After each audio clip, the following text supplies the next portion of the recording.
Maybe I didn't give the original Vertigo enough credit.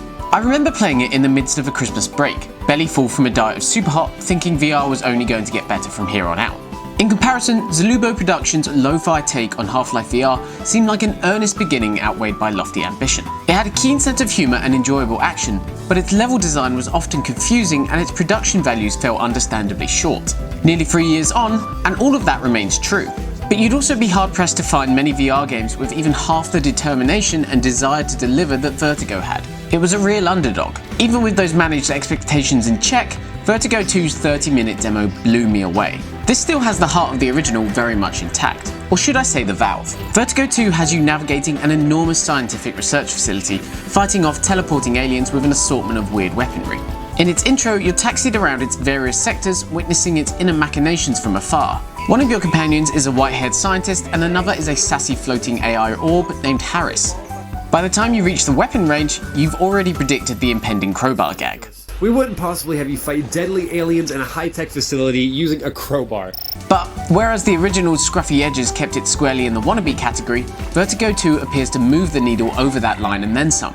I was taken aback by just how polished this sequel appears to be, from the animated fully voiced characters to the epic scenery and refined sense of humour. Much of what you can play now is focused on story, which is one of Vertigo 2's more interesting aspects. Its plot may be a little nonsensical, but the constant presence of virtual characters made me feel involved in the world in a way few other VR games have. At one point, Harris leads you through several rooms in the facility and I felt like I was really there, strolling alongside him and nodding along to everything he was saying. That's my real takeaway from the demo, but there are promising signs of things to come too.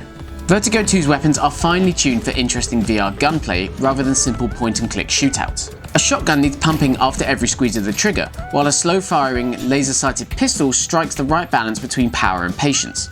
In one mountaintop shootout, I started switching between the two on the fly, depending on my proximity to the target in question. There aren't many VR shooters in which you bother to switch weapons that often. There still are some areas to smooth out though. While firefights with armed robots are thrilling, some of the enemy alien types are less inspiring. The scripted arrival of twisted creatures with hands for heads often falls flat. Vertigo 2 is often going for laughs over scares, but these encounters could be injected with just a little more fret. That said, I've rarely been more creeped out in VR than when I killed one alien only to be showered in maggots.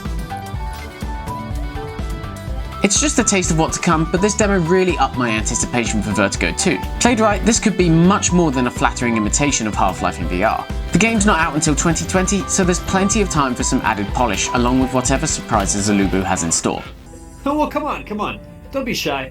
I promise I won't bite. Will it help you if I told you I had guns built into my hands? There, stop!